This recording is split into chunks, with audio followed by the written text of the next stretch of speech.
오늘 은혜 받으신 하나님의 말씀은 구약 성경 다니엘서 2장 44절부터 45절까지의 말씀입니다. 우리 다 같이 마음을 합하여 합독하겠습니다. 이 여러 왕들의 시대에 하늘의 하나님이 한 나라를 세우시리니 이것은 영원히 망하지도 아니할 것이요 그 국권이 다른 백성에게로 돌아가지도 아니할 것이요 도리어 이 모든 나라를 쳐서 멸망시키고 영원히 설 것이라. 손대지 아니한 돌이 산에서 나와서 새와 녹과 진흙과 은과 금을 부서뜨린 것을 왕께서 보신 것은 크신 하나님이 장래일을 왕께 알게 하신 것이라. 이 꿈은 참되고 이 해석은 확실하니이다 하니. 아멘. 오늘 하나님의 참된 복이 옆에 분들에게 임하기를 바라면서 엄지손가락 높이 드시고 올 한 해 하나님의 최고의 복을 받으세요 라고 인사하겠습니다. 하나님의 최고의 복을 받으십시오. 최고의 복을 받으십시오. 하나님의 최고의 복을 받으십시오. 오늘 저는 다니엘서 2장, 지난주는 1장이었죠. 오늘은 2장 44절, 45절의 말씀을 통해서 영원한 하나님의 나라라는 제목으로 말씀을 나누겠습니다. 하나님의 나라는 영원합니다. 이 세상의 것은 언젠가는 없어지고 말 것입니다. 그러나 하나님의 나라는 하나님, 성령님, 예수님 그리고 그분을 믿는 모든 성도들은 영원한 나라에서 안식할 줄 믿습니다. 우리 조국 대한민국과 이 성경의 배경이 되는 이스라엘, 이 이스라엘의 역사를 살펴보시게 되면 비슷한 부분이 좀 나타나게 됩니다. 좀 겹쳐지는 부분 발견할 수 있습니다. 대한민국의 3.1절은요, 지지난주에 지나갔지만 이 3.1절은 이스라엘의 불임절과 맞물립니다. 1919년 일본 제국에 앞서서 태극기를 흔들며 대한독립 만세를 외쳤던 날이 바로 3.1절입니다. 수많은 학생들, 청년들, 노인들, 아이들이 총과 칼에 의해서 무참히 밟히고 죽었습니다. 그래도 우리 민족은 절대로 죽지 아니했습니다. 광복을 이루어냈습니다. 바로 이날 죽음을 각오하고 흔들었던 순국 선열들의 이 태극기가 있었기 때문에, 그들의 나라를 사랑하는 헌신과 충성과 그 피가 있었기에 다음 달인 4월 13일 중국 상해에서 대한민국 임시정부가 수립될 수 있었습니다. 얼마나 감사한 일. 지금 사진에 나오시는 분들 정말 존경받을 만한 분들입니다. 자신의 재산을 다 털어서 헌신해서, 또한 가족들이 힘들고 어려움에도 불구하고 나라를 위해서 먼 타국 땅에서 나라와 민족을 위해 헌신했던 순국 선열들입니다. 우리의 마음에서 잊지 말아야 할 사람들입니다. 이러한 3.1절과 임시정부 수립을 통하여 일본은요, 겁을 먹었어요.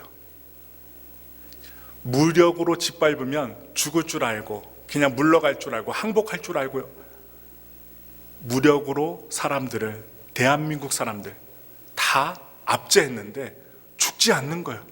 끝까지 밟히지 않는 거예요. 그리고 항전을 하는 것입니다. 죽기까지 일본에 항전을 하는 대한민국 사람들. 일본 사람들은 강압 통치에서 이제 문화 통치로 바꾸게 됩니다. 3월 1일은요, 아까 말씀드렸던 대로 이스라엘의 불임절과 같은 날입니다. 페르시아 제국에서 온 유대인들이 한날 한시에 학살당할 민족적 위기에 처했을 때 하나님이 선택한 한 사람, 바로 에스더를 통해서, 에스더가 금식합니다. 그리고 기도합니다. 그리고 죽으면 죽으리다 하면서 오히려 왕 앞에 서게 됩니다. 그래서 하나님이 은혜 주셔서 왕 앞에 서게 되니 바로 온 유대인들의 한날 한시에 죽이려고 했던 하만의 음모가 들통나게 되었고, 바로 유대인들의 죽음의 운명이 뒤바뀐 날이 되었습니다. 모두 다 죽게 될 날이었지만 살게 될 날이 되었던 것입니다. 역사적으로 거대한 세상의 나라가 부당하게 약소국의 민족을 강압할 때 거기에 저항했던 사람들이 있습니다. 죽지 않았습니다. 끝까지 항전했습니다. 그리고 하나님은 그들의 신음 소리를 들으시고 신음하는 기도를 들으시고 칼로 일어섰던 세상의 나라를 바로 칼로 망하게 하셨습니다. 우리 예수 믿는 사람도 칼로 무력으로 살아가면 안 됩니다. 하나님이 주신 은혜로 사셔야 돼요. 칼로 나가면 칼로 망하게 되는 것입니다. 바로 이 세상의 제국들이 그랬습니다. 여러분, 하나님은 그들의 신음을 들으시고 칼로 망하게 하셨는데 하나님의 은혜 방법으로 역사하신 거예요. 오늘 본문에 바벨론 제국을 이루었던 느부갓네살 그 왕의 부당한 조치가 나옵니다. 아주 왕으로서 권세를 부리는 모습이에요. 왕의 신하로 바벨론 제국의 시민으로 살았던 다니엘이 있었지요. 지난주부터 다니엘서를 말씀드리고 있는데요, 하나님의 신실한 사람이었던 이 다니엘, 그 부당한 상황 속에서, 어려운 상황 속에서 어떻게 반응했는지 살펴보시면서 영원한 하나님의 나라 시민으로 사는 지혜를 얻으시고 이 세상을 이길 수 있는 믿음을 소유하는 귀한 시간이 되기를 소망해 봅니다. 우리 다 같이 다니엘서 2장 1절부터 2절의 말씀 힘차게 읽겠습니다. 느부갓네살이 다스린 지 2년이 되는 해에 느부갓네살이 꿈을 꾸고 그로 말미암아 마음이 번민하여 잠을 이루지 못한지라. 왕이 그의 꿈을 자기에게 알려주도록 박수와 술객과 점쟁이와 갈대아 술사를 부르라 말하며 그들이 들어가서 왕의 앞에 선지라. 아멘. 오늘 우리가 살펴보고 있는 2장, 이 본문의 배경의 시기는 느부갓네살 왕이 왕으로 등극한 지 재위 2년이 되는 해입니다. 2년째예요. 아수르 제국은요, BC 609년에 이 바벨론에 의해서 무참히 무너지고 맙니다. 나라가 망했습니다. 당시 또 하나의 제국이 있어요. 어떠한 제국이냐? 우리가 많이 들어봤던 이름이죠. 애굽입니다. 이 애굽이라는 나라가 이 바벨론의 독주 세력, 이 강화됨을 보고 바벨론 혼자 나라가 큰 것을 그냥 보지 못하고 갈그미스의 장소로 출격을 합니다. 전쟁을 일으킨 거예요. 그래서 전쟁을 하게 되는데 당시 바벨론의 왕자가 누구였느냐? 느부갓네살 왕이었습니다. 바로 이 느부갓네살 왕에 의해서 애굽이 갈그미스 전투에서 비참하게 패배합니다. 이제 애굽이 패배했죠. 애굽이 패배함으로 말미암아 세상에는 바벨론 제국을 대항할 세력이 남아있지 않게 됩니다. 우뚝 서요, 바벨론 제국이. 그러므로 느부갓네살 왕은 바벨론 나라를 신바벨론 나라로 세우고 제국의 왕이 됩니다. 그러나 제국의 왕으로 성공의 정점에 오른 그는요, 불안한 꿈을 꾸고 그리고 시달리고 스트레스 받으면서 잠을 이루지 못하게 됩니다. 이제 막 시작된 그의 제국이 멸망하는 꿈을 꾸게 된 거예요. 이제 시작해야 되는데 온 나라를 다스리고 제국의 왕으로서 우뚝 서서 권세를 부려야 할 그때에 하나님이 이 느부갓네살 왕에게 꿈을 준 거예요. 좋은 꿈이 아니라 불길한 꿈을 줍니다. 얼마나 안타까워요. 좋은 꿈이 아니라 불길한 꿈을 꾸었으니 불안감 때문에 잠도 못 자고 스트레스를 받는 거예요. 이 불안한 마음에 느부갓네살 왕은 꿈을 해석할 만한 모든 사람들, 오늘 본문에 나오는 박수와 술객과 점쟁이와 갈대아 술사들을 모두 다 불러 모읍니다. 그런데 이상한 점이 나와요. 이상한 내용이 무엇이냐? 일반의 사람들은 자기가 꿈을 이야기해주고 해석을 받는데 이 느부갓네살 왕은요, 자신이 꿈을 말해주지 않습니다. 말해주지 않고 그 꿈의 내용을 너희들이 알아서 나한테 말하고 해석하라 이야기하는 것입니다. 그 꿈과 해석을 알게 하지 않으면 너희들의 몸을 쪼개버리고 너희들의 집을 몽땅 다 불태워버릴 것이다. 이 말은 무엇입니까? 너 해석하지 못하고 말하지 못하는 너뿐만 아니라 너의 가족과 집까지 몽땅 다 죽여버리겠다는 아주 무서운 명령입니다. 위협입니다. 세상에 어느 누가 남이 꾼 꿈을 알아낼 수 있을까요? 왕 앞에 모였던 모든 술객들, 박수들, 그리고 점쟁이들은 뭐라고 얘기하느냐? 신들 외에는 왕 앞에서 그것을 보일 자가 없나이다. 신들, 하늘에 있는 신들, 보이지 않는 신들 외에는 당신 앞에 그 꿈을 보일 자가 없습니다 라고 덜덜덜 떱니다.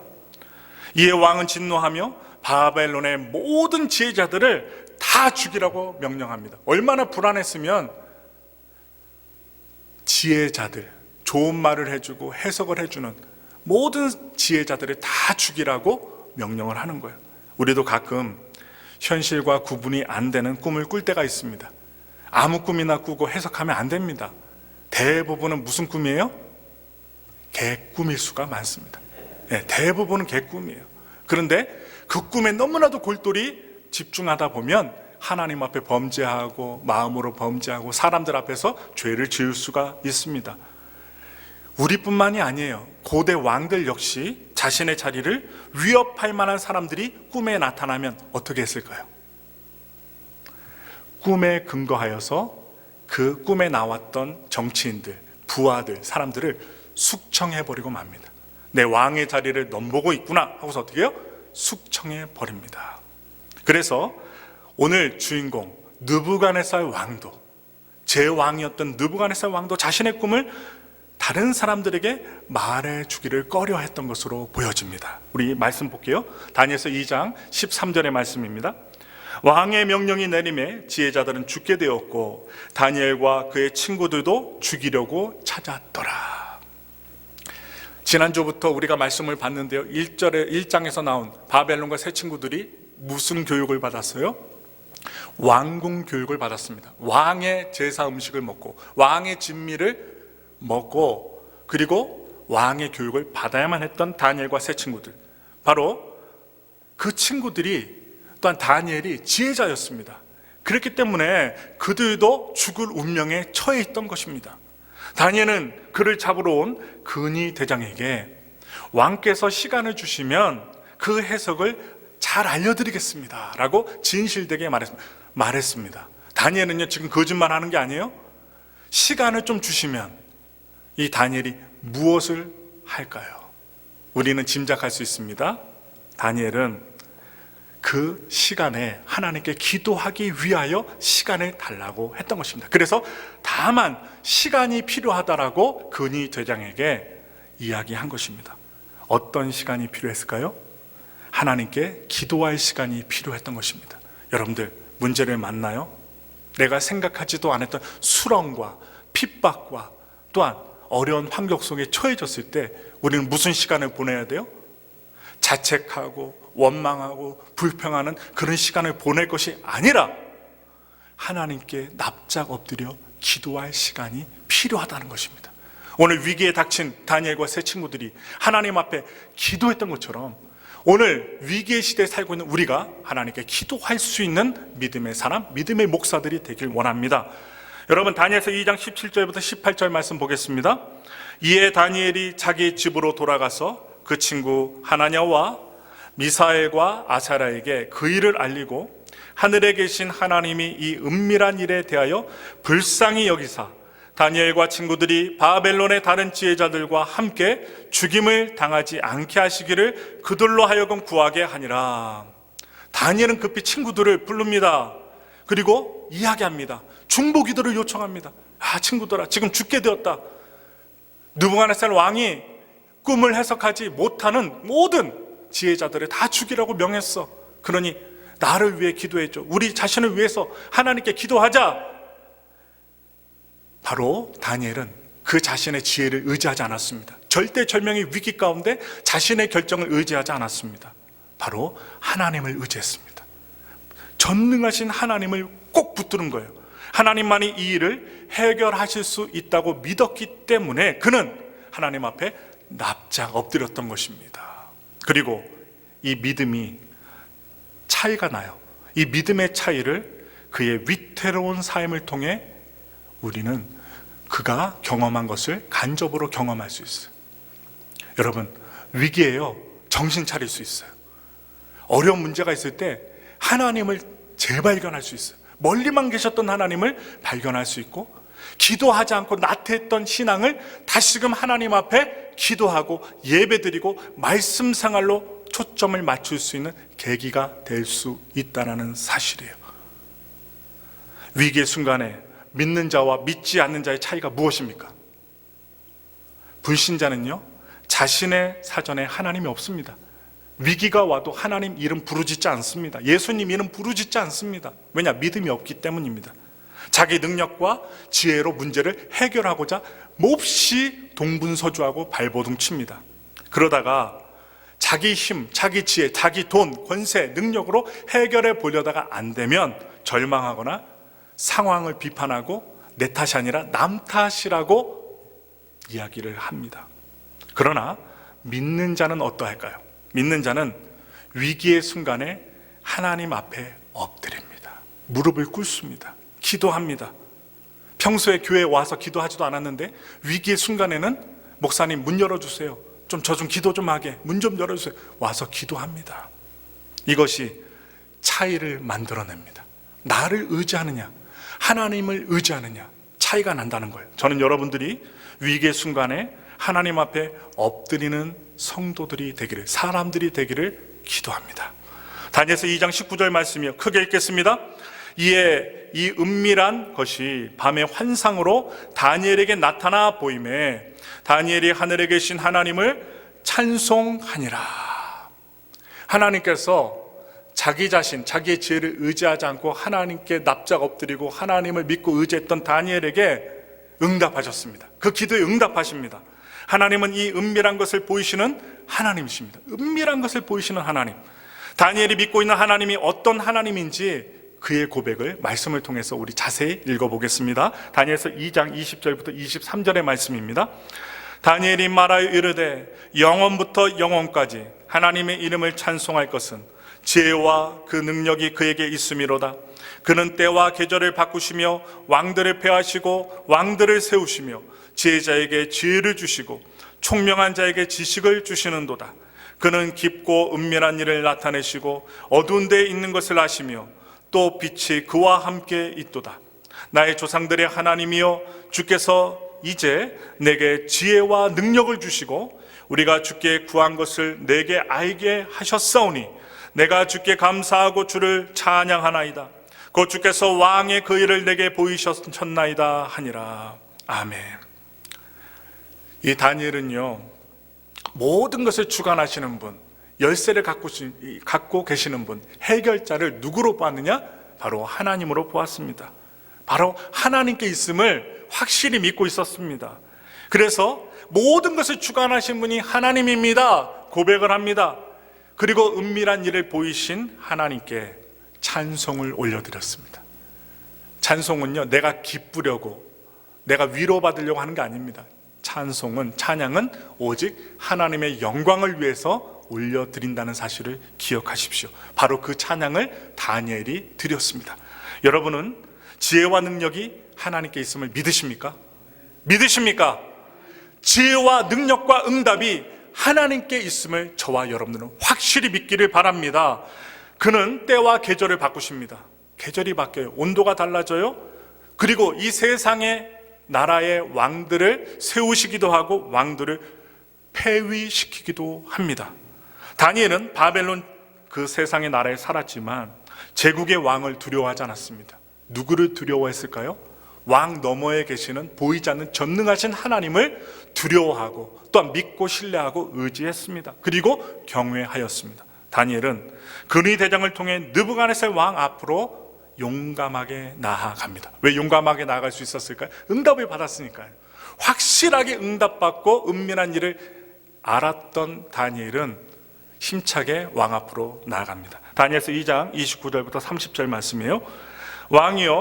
왕이 침상에서 장래일을 생각하실 때 은밀한 것을 나타내시는 이가 장래일을 왕에게 알게 하셨사오며 내게 이 은밀한 것을 나타내심은 내 지혜가 모든 사람보다 낫기 때문이 아니라 오직 그 해석을 왕에게 알려서 왕의 마음으로 생각하던 것을 왕에게 알려주려 하심이니이다. 아멘.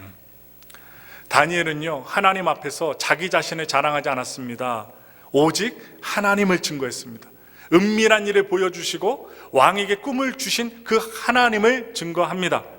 꿈을 알게 하시니, 꿈을 꾸게 하신 이가 하나님이시라고 말합니다. 그리고 이어서 꿈의 내용을 아주 자세하게 조근조근 해석하고 설명해 줘요. 왕이 본 것은요, 신상입니다. 그 머리는요, 순금이고 가슴과 두 팔은 은이에요. 배와 넓적다리는 노시고요, 그 종아리는 쇠입니다. 그리고 두 발이 있는데 한 발은 쇠요, 또 얼마는 진흙으로 만들어졌어요. 그런데 손대지 아니한 돌이 딱 나타나서 그 신상의 쇠와 진흙의 발을 쳐서 부셔뜨렸습니다.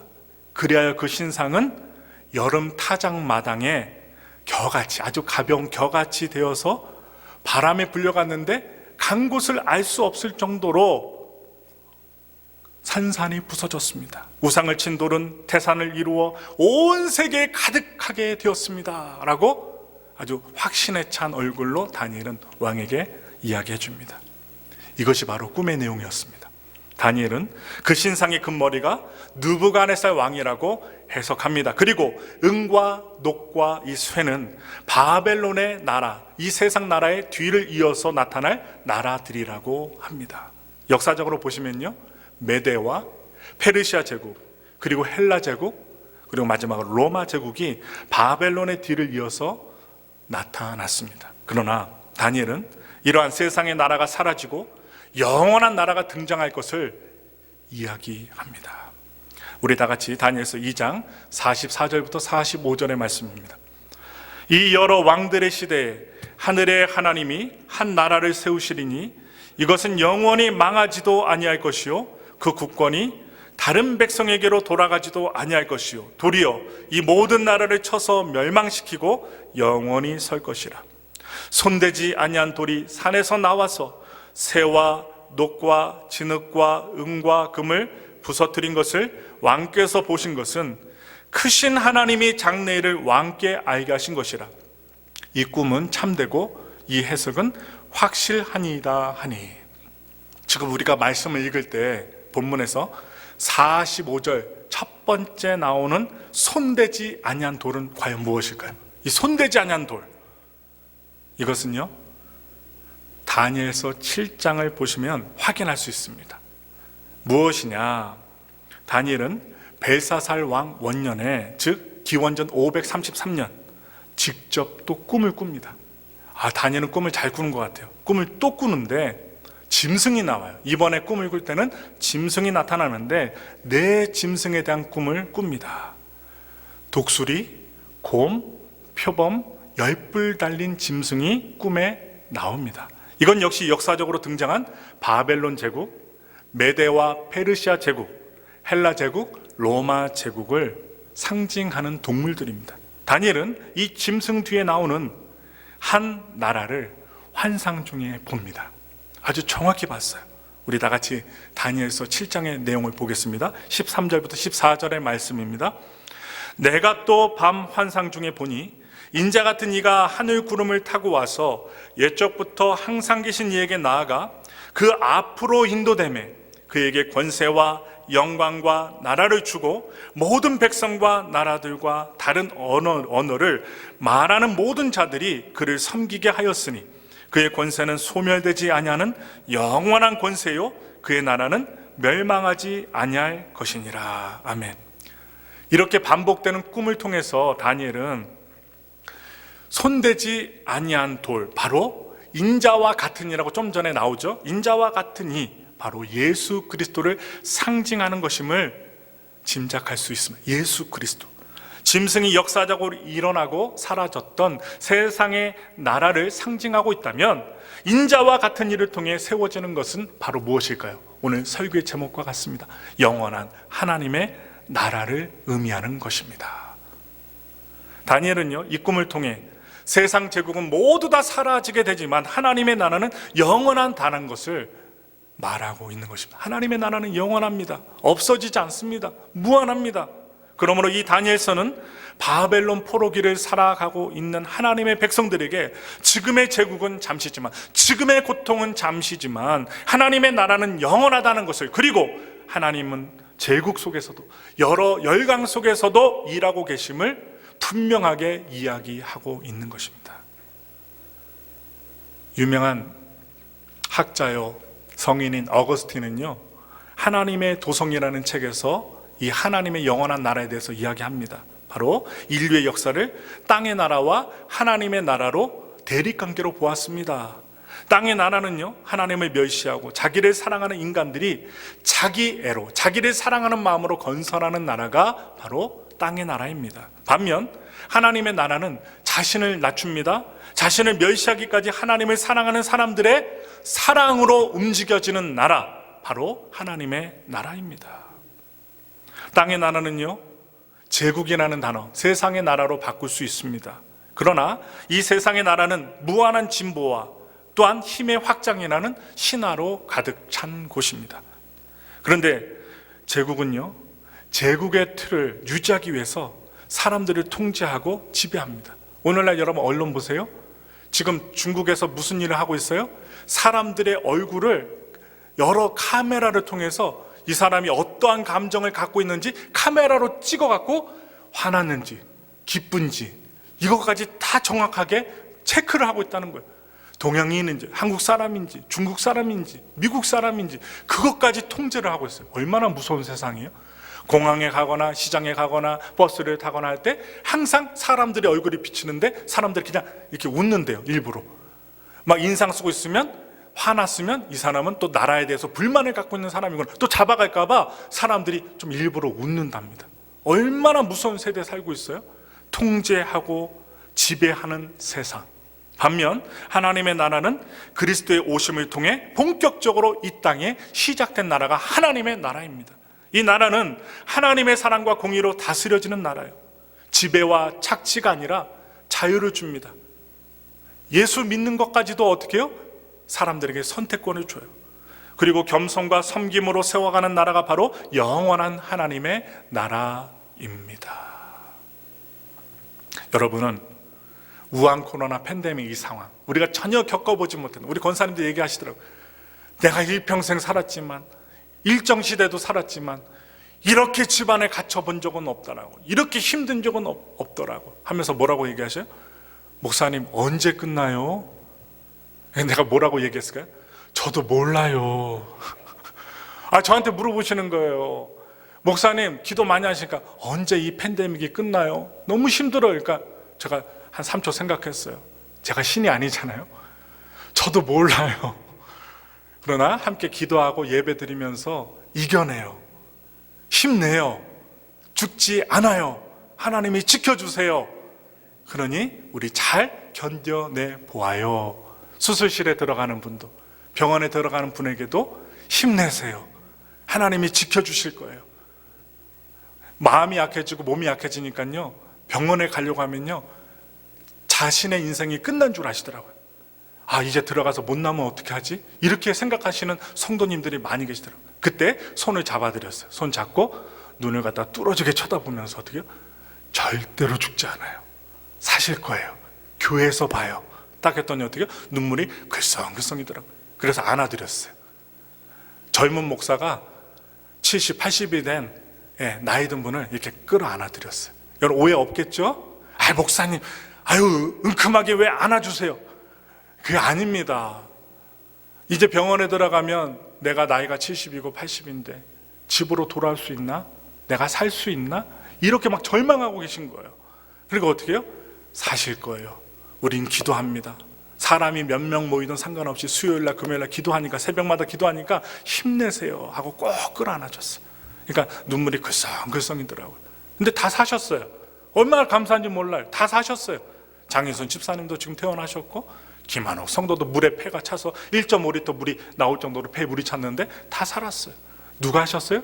하나님이 살려주셨어요. 여러분들의 삶도 누가 하셔요? 하나님이 살려주실 줄 믿습니다. 여러분, 우한 코로나 팬데믹이 창궐한 이때 여러분들 어디에 살고 계세요? 하나님 나라에 속해 살고 계세요? 이 세상 나라에 속해 살고 계십니까? 현대인들은요, 이 세상 나라에 속하여 살아갑니다. 이 거대 자본이 제국이 되어서 사람들을 통제하는 이 시대에 살고 있는 우리들, 돈이라면 다 할 수 있다라고 생각하고 그리고 막대먹게 살아가는 이 시대 가운데 우리는 이 다니엘처럼 오직 믿음으로 살아가야 됩니다. 이 미국도 무엇을 통해서 우리를 통제합니까? 미디어를 통해서, 언론 매체를 통해서 잘못된 정보를 알려주고 있잖아요. 잘못된 정보를 알려주고 있는데 그 정보를 계속 보다 보면 거짓이 진실이 되고 그리고 거짓말이 진짜가 되는 시대에 살고 있어요. 얼마나 안타까운 세상입니까? 그런데 하나님의 나라는 안식을 지키며 모든 시간이 하나님의 선물임을 알며 살라고 말합니다.